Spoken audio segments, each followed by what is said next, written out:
$65 $60 បងបងយកមួយណា025ដូចគ្នាថ្មីកោះកេះចេញពីខាងក្រុមហ៊ុនសម្រាប់បងបងដែលក៏ឆ្លាញ់ជាមួយនៅប្រភេទម៉ូតូអូតូ SL 025ប្រើសោសំខាន់ប្រពាក់មកជាមួយនឹងប្រព័ន្ធប្រាំង ABS ទៀតរំលោះប្រចាំខែត្រឹមតែមួយខែ$60មាន3ពណ៌អេរ៉ាពេលជាមួយនឹងពណ៌ស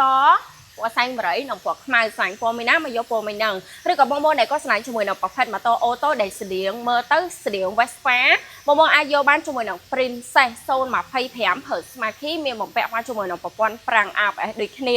រំលោះប្រចាំខែមួយខែត្រឹមតែ